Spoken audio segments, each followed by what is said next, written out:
आज श्री सुखदेव महाराज राजा परीक्षित को बता रहे हैं, हे राजन, राजा परीक्षित जी को अनन्य प्रकार की गाथाओं का ज्ञान करवाया है श्री सुखदेव महाराज। गंगा जी के किनारे राजा परीक्षित जी को सारा शरीर पत्थर का हो गया। क्यों? इस भगवान की कथा में, इस प्रभु की भक्ति में यदि कोई भक्त तन मन से भगवान को बुलाता है तो भगवान दौड़ करके आते हैं। आज राजा परीक्षित जी को श्राप लगा था। दुख के कारण राजा परीक्षित जी ने भगवान की कथा सुनी, जिससे राजा परीक्षित जी को कल्याण हुआ। सुखदेव जी कहते हैं, हे राजन, इस संसार में अनंत प्रकार के राजा हुए, भगवान की भक्ति किया, तपस्या किया।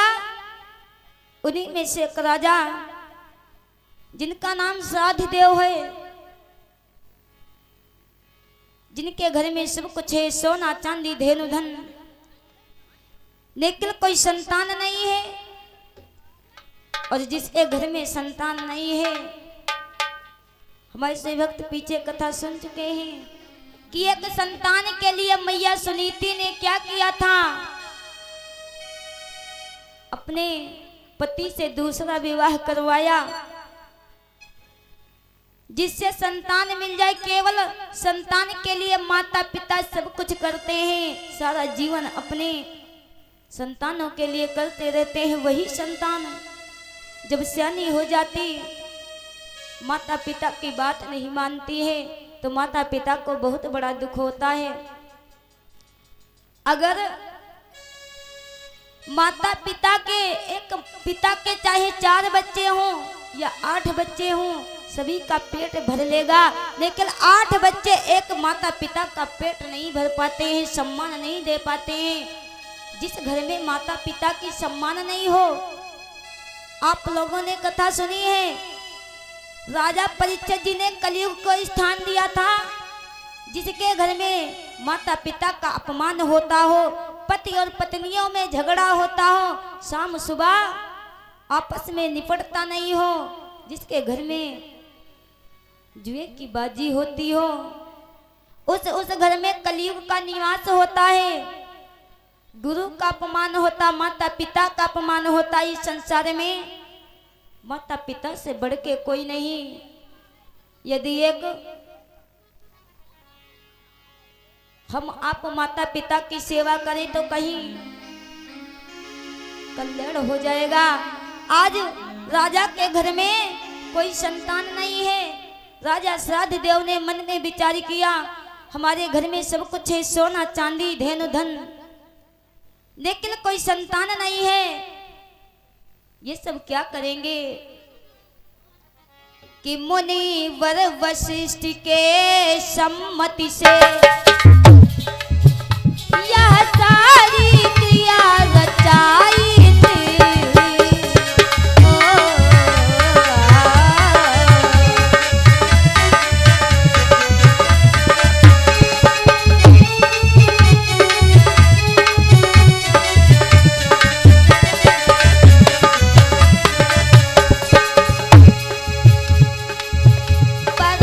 राजा रानी ने दोनों अपनी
घर में कोई संतान नहीं है। हमारे घर में यदि संतान नहीं होगा तो इस राज्य का उत्तराधिकारी कौन होगा।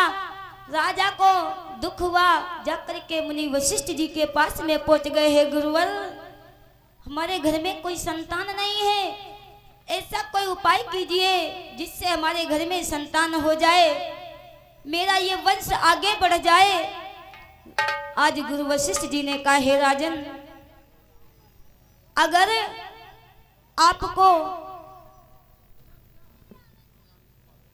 आपको संतान चाहिए तो घर में महायज्ञ करना होगा, जिस यज्ञ से आपकी मनोकामना पूर्ण हो जाएगी, आपके घर में बालक का जन्म हो जाएगा। आज राजा श्राद्ध देव ने कहा, तो कब करवाना होगा। बोले, राजन आज ही करिएगा। आज जिस समय श्राद्ध देव ने कहा आज ही कीजिएगा, ब्राह्मणों ने कहा अकेले यज्ञ नहीं होता, साथ में 4-5 ब्राह्मण जाते हैं तो आज नहीं कल यज्ञ होगा। आज सुबह हुआ, जिस समय गुरु वशिष्ठ जी ने अपने शिष्यों को साथ में लिया, राजा श्राद्ध देव के महलों की ओर चल दिए। जिस समय राजमहल में पहुंचे हैं, आज उसी समय रानी ने देखा,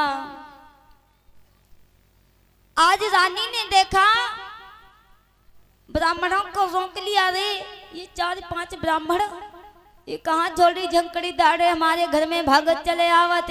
अरे कहाँ घुसे जा रहे हो, ठहर जाओ। आज मुनि वशिष्ठ जी खड़े हो गए, ये क्या। अरे राजा ने कहा था कि यज्ञ होना है और रानी कह दी वही पकड़े रहो, कहाँ भीख मांगत चले आ रहे हो। आज रानी ने कहा, यहाँ क्या करने आए हो, किसने बुलाया। आज संतों ने जवाब दिया, है मैया, आपके पति राजा श्राद्ध देव ने मुझे बुलाया है कि आपके घर में महायज्ञ होगा, जिस यज्ञ के द्वारा आपके घर में पुत्र का जन्म होगा, पुत्र प्रकट होगा। रानी ने कहा, क्या राजा अपने लिए पुत्र मांग रहे हैं। अरे नहीं, हमारे घर में पुत्र नहीं होना चाहिए, हमारे घर में मुझे तो बेटी चाहिए। आज राजा ने पूछा नहीं रानी से, और बहुत बड़ा आज न्याय ले लिया है। अब तो राजा ने कहा ब्राह्मणों से कि मुझे बेटा चाहिए, लेकिन रानी कहती हैं राजा नहीं थे। ब्राह्मणों को रानी ब्राह्मणों से कहती है, हमारे घर में बेटी होना चाहिए यज्ञ के द्वारा, बेटा नहीं। हुआ क्या कि इसलिए द्रौपदी ने वही किया जो था राय महारानी का, जिसके द्वारा बागर में तो है जन्म हुआ कुमारी का।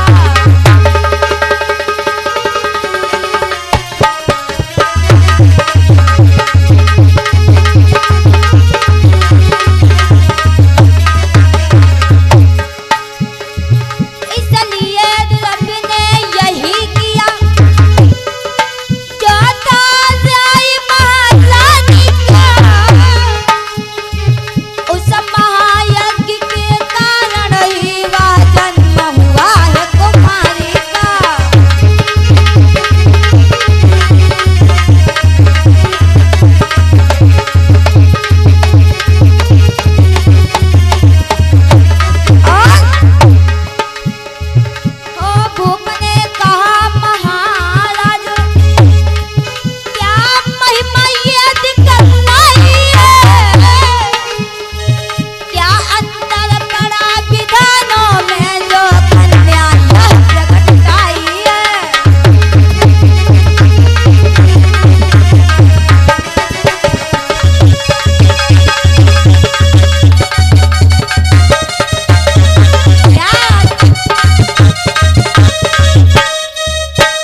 आज जैसे महारानी ने कहा ऋषियों हमारे घर में इस यज्ञ के द्वारा बेटा नहीं, और हमारे दादा डॉक्टर जी का कहना है जो भक्त अभी तक भंडारे का प्रसाद नहीं पाए हैं जाकर के प्रसाद पाले महादया होगी, क्योंकि सबसे बड़ा प्रसाद यही प्रसाद है जिसको पाकर के हमारे भक्तों का कल्याण हो जाएगा। इस 5 दिवसीय भगवान की कथा सुने हमारी सेवा तो पूर्ण फल मिल जाएगा। आज जिस समय कहा रानी ने कि ऋषियों इस यज्ञ के द्वारा बेटा नहीं बल्कि मुझे बेटी चाहिए, अब तो ब्राह्मणों ने वही किया जो राय महारानी का था। यज्ञ हुआ, यज्ञ के द्वारा एक सुंदर कन्या प्रकट हो गई। जब कन्या प्रकट हो गई तब तक राजा श्राद्ध देव ने देखा, राजा श्राद्ध देव आ रहे हैं।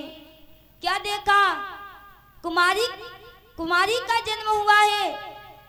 आज राजा श्राद्ध देव हाथ जोड़ करके बोले हे ऋषियों, हे गुरुवर, अरे आपसे मैंने बेटा मांगा था ताकि हमारे घर में ये वंश आगे बढ़ जाए, ये राज्य का उत्तराधिकारी कौन होगा। और आपने क्या आपके इन मंत्रों में अंतर आ गया या आपने मेरी इच्छा को नहीं भरा है, आपने अपने मन का किया।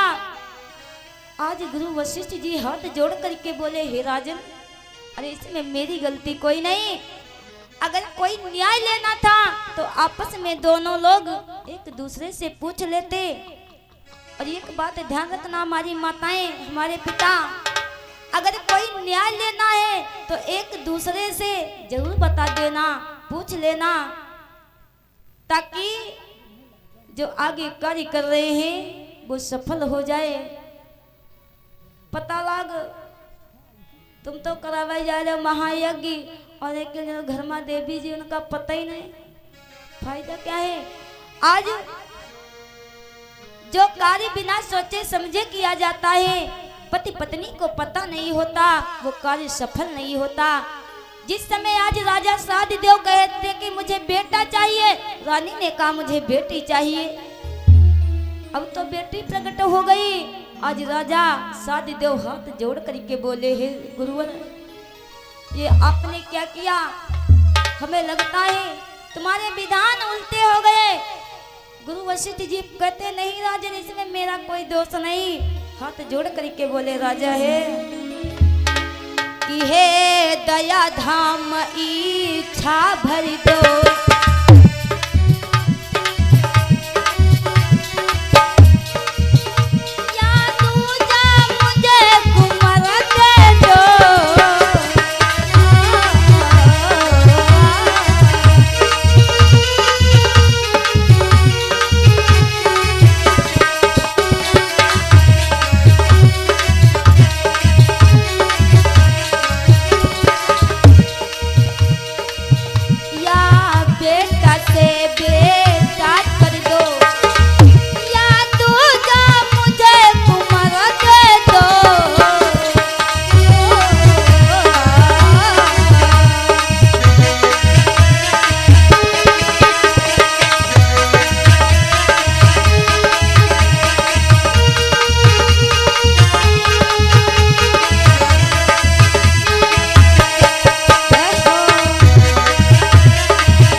वशिष्ठ जी या तो इस बेटी को बेटा कर दो या तो मुझे दूसरा कुंवर दे दो।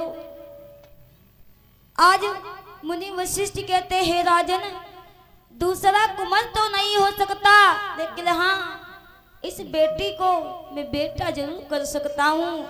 आज पुनः यज्ञ प्रारंभ हुआ।